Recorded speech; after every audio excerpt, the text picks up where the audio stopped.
The story opens in Damascus, where a photographer named Damien Thorn is working with his friend Amani Gulkar on his 30th birthday. The two are capturing snapshots of local life, immersed in the rich, everyday scenes around them. Suddenly, the peaceful atmosphere shatters as a squad of soldiers storms the area, searching for suspected terrorists believed to be hiding among the residents. Amid the chaos, Damien and Amani get caught up in the confusion and unexpectedly run into Kelly Baptiste, Damien's ex-girlfriend, who is working there as a journalist. As people scatter in panic, Kelly records the violence on her camera while Damien snaps photos of the chaos unfolding around him. But when he notices wounded and helpless people lying on the ground, his focus shifts, rushing over to help an elderly woman.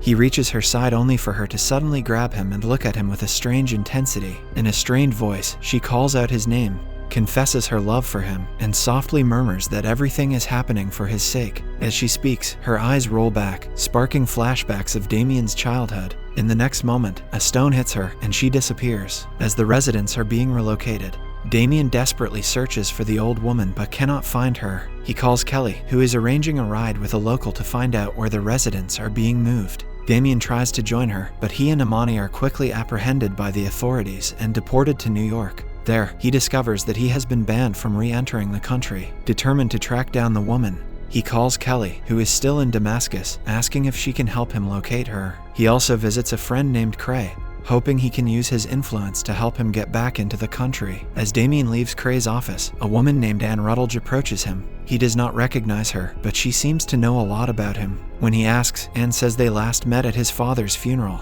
and mentions she works in a protection business, but does not give much detail about her role. A few days later, Kelly returns to New York and calls Damien, asking him to meet. When they meet, Kelly reveals that the old woman in Syria spoke to Damien in Latin, and that the same words were spoken when Jesus was baptized at the age of 30. Damien remembers that it was also his 30th birthday when he encountered the woman. Kelly then explains some biblical connections, suggesting that the incident may be directly tied to Damien. As they talk, Damien shares that he has been having vivid memories of his childhood. He recalls a family party where a woman suddenly called out to him, saying she loved him and that everything was meant for him. Damien admits to Kelly that these disturbing memories have haunted him for years, which is why he ended their relationship. He never wanted her involved in this strange part of his life. As they continue talking, Kelly's sister, Simone, enters, causing them to wrap up the conversation quickly. Later, Damien and Amani search through photos of the old woman, though Amani does not understand why Damien is so determined to find her. Around the same time, Kelly arrives with some articles related to Damien's 5th birthday. She points out a connection between the death of a journalist and Damien's father, suggesting there might be a link. Kelly then introduces Carl Bugenhagen, a biblical scholar who conducted an excavation at the same location where Damien's father was when the journalist died. She takes Damien to meet Renus, a former student of Bugenhagen, who was working with him during that incident and might have valuable information. They arrive at Professor Renus's residence, where he explains that although Damien's father had a political background, he sought out Professor Bugenhagen to learn about the beast, the false messiah mentioned in the Book of Revelation, a subject in which Bugenhagen was an expert. Renus describes the beast and how it was ultimately defeated by the returning Christ. Despite listening closely, Damien struggles to understand how any of this relates to his father. Professor Renus then asks Damien if he is familiar with the number 666, but Damien says he is not. Frustrated by the lack of clear answers, Damien abruptly ends the conversation and leaves. As he is heading to the car, Professor Renus follows him, giving him a string of crystals and urging him to embrace Christ as his savior. Just after Damien and Amani drive away, a group of dogs suddenly attacks Professor Renus and is killed.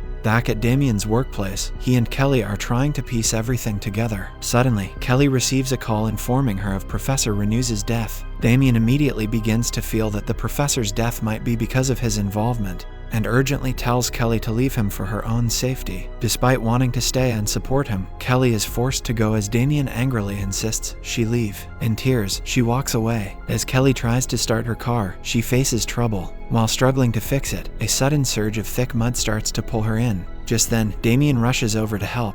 But before he can pull her out, something from beneath the mud grabs hold of her and drags her into the muddy pit. Elsewhere, a priest, who is aware of Damien's existence, reveals that he possesses one of the remaining daggers of Megiddo, a weapon needed to kill him. The priest expresses regret, saying that they have already delayed too long in carrying out Damien's death. Meanwhile, Damien visits a church and, overcome with emotion, breaks down crying, pleading with God for answers. In frustration, he clutches the crucifix, and the moment he touches it, the cross begins to crumble. This contact triggers a flood of memories of his father attempting to kill him in a church. Disturbed, Damien rushes outside, where he unexpectedly encounters the old woman he has been searching for. As he approaches her, she grabs him and pulls out a chunk of his hair. Later, back at home, Damien notices the same woman appearing in the background of various photos he has taken over the years in different places around the world. Alarmed, he checks the spot on his scalp where she pulled his hair and discovers the 666 mark on the scalp.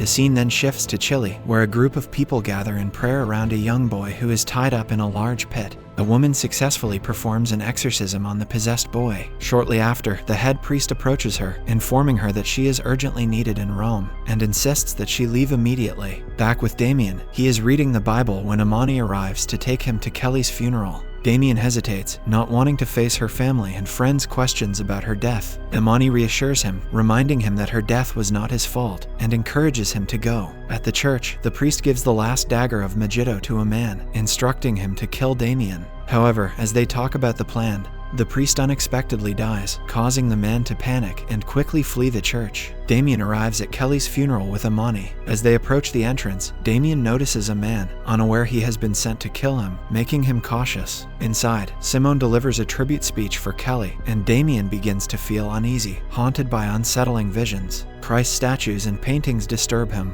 Anne, present at the funeral, watches his discomfort with interest. Suddenly, a glass shatters, and Damien rushes outside. Anne approaches him, revealing she knows many people, including his parents. Their conversation is cut short as others exit, and Damien is distracted by his friends. When he looks back, Anne is gone. After the service, Damien and his friends go to Simone's to pay their respects. Ceci, Damien's boss, gives him a check for $55,000 from his photos, mentioning Anne brought them. Damien asks if there are new assignments, but Ceci suggests he take a break. He steps outside to call Anne. At first, the person on the line denies knowing her, but when Damien mentions his name, she says she will pass his message to Anne. Meanwhile, Amani learns from Ceci that they have both been fired. After the call, Damien returns and begins talking to a priest, who starts preaching about God's existence, even as Damien hints at his own lack of faith. The priest insists that everything happens according to God's plan, but Damien does not buy his talks. Frustrated, he raises his voice and asks the priest that if God existed, why would he allow someone who is fighting against all the world's suffering to be killed?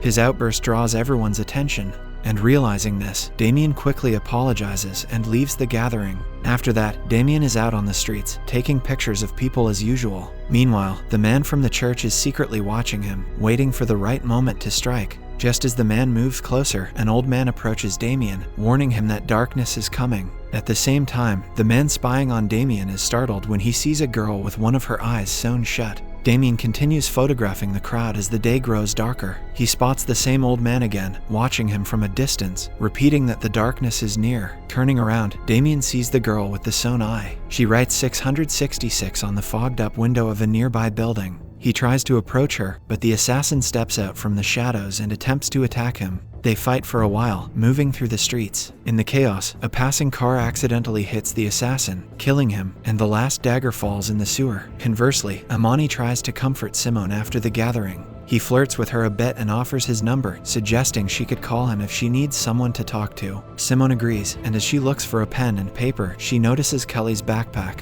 Feeling emotional, Simone decides to open it. Sitting together, they go through Kelly's bag and find her notebook. Inside, Simone and Amani discover notes about Damien, Megiddo, the apocalypse, and other related topics. They realize from Kelly's writings that she believed Damien might be the Antichrist. They also discover a video from Syria where Damien first encountered the old woman. However, they struggle to make sense of her notes and the events in the video. At the accident scene, Damien is questioned by Detective James Shea. Damien explains that the man had been following him since Kelly's funeral. James expresses sympathy for Damien, noting that he seems to have witnessed several accidents in just a week. As they talk, Anne arrives in the scene as Damien's legal counsel and takes him away from the scene. As they leave, the detectives discover that the assassin had religious tattoos that symbolize a cult organization, though it appears he is no longer a part of it. Anne and Damien head to his apartment, where she asks about the dagger he was attacked with. Damien explains that he did not have time to notice the details. He then asks if she knew the accident was going to happen. to which Anne replies that she has been watching over him. As Damien continues to shower Anne with questions, she reveals that she was at Kelly's funeral for him, not because she knew Kelly, and drops another bombshell, saying that Damien is adopted. She explains that his birth mother died after giving birth to him, and that same night, Catherine, his adoptive mother's child, also died. The priest convinced his father to adopt Damien in place of their deceased child, without Catherine ever knowing. Anne then says she can answer all his questions and urges him to follow her. At Anne's house, she shows Damien the same dagger that the assassin used to try and kill him. Seeing the dagger triggers a flashback to his childhood, reminding him of the time his father tried to kill him. Anne then takes Damien to a hidden underground room, where she reveals some of his old belongings, including a red tricycle. The room appears entirely dedicated to Damien, filled with his photographs and personal belongings arranged throughout. As Damien looks at these items, more memories from his childhood resurface. Anne looks at him and says, "Welcome home." Looking at the tricycle, Damien calls it a murder weapon, remembering how, while riding it, he accidentally caused his mother to fall from the balcony, leading to her death. Anne, however, insists it was not his fault. Together, they reflect on various memories. Anne explains that although she was not there from the beginning, she has been with him for a long time, and even claims to have raised him. Damien disagrees, insisting that he raised himself. Anne explains that she was sent by a group dedicated to protecting him, while others opposed his existence. When Damien asks what she wants from him, Anne simply says that being with him is enough for her. As they leave the room, Anne asks about Damascus, but Damien dismisses the question, saying nothing happened there. Anne tells him they can meet again,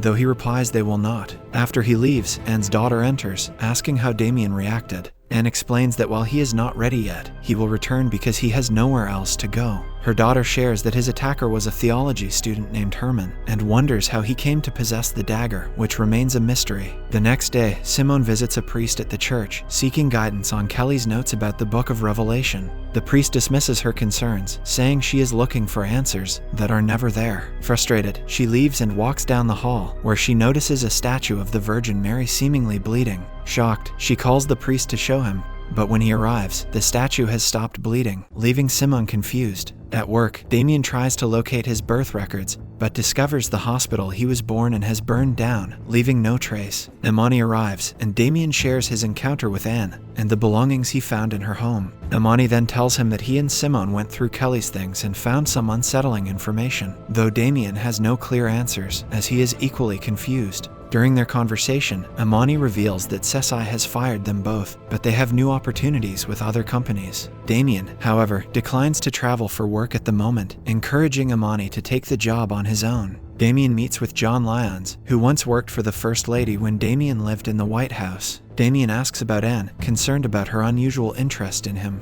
John explains that one of his friends founded Armitage Global, a financial services company that also operates as a private security force. He mentions that his friend's house mysteriously caught fire on Christmas Eve, prompting Damien to reveal that even the hospital he was born in burned down. John warns him to be cautious around Anne. Later, Damien stands outside Armitage Global, sketching the dagger Anne showed him. He is hoping to gather more information about it from a friend. Soon after, John meets with Anne at Armitage Global to discuss the recent attack on Damien. He accuses Anne of allowing the attacker to get too close to Damien, while Anne counters that John could have intervened when Damien visited him. John is uneasy with Anne's approach and worried about how close the attacker came to killing Damien. He insists on speeding up Damien's path to fulfill his destiny and bring about the apocalypse. Feeling threatened, John fires Anne and appoints Troy to lead the mission. Anne, frustrated, learns from her daughter that Damien is still waiting outside Armitage Global and hatches a plan. She arranges for Troy to appear to be attacking her right where Damien can see. Damien rushes to help her, chasing Troy to a subway platform.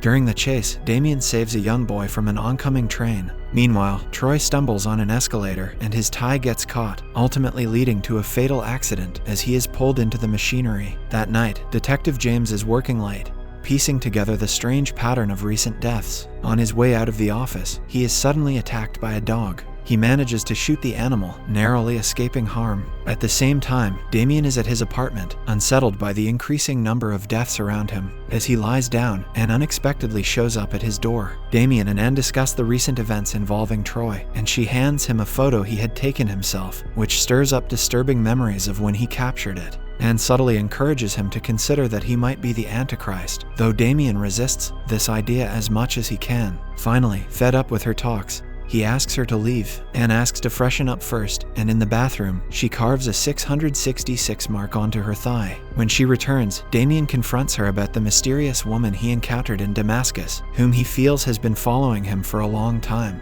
Before Anne leaves, Damien shows her the birthmark on his scalp. Satisfied with his growing awareness, she departs from his place. Subscribe for more videos like this, turn on the notification, and leave 1,000 likes or 100 comments if you'd like us to continue part 2. Thank you.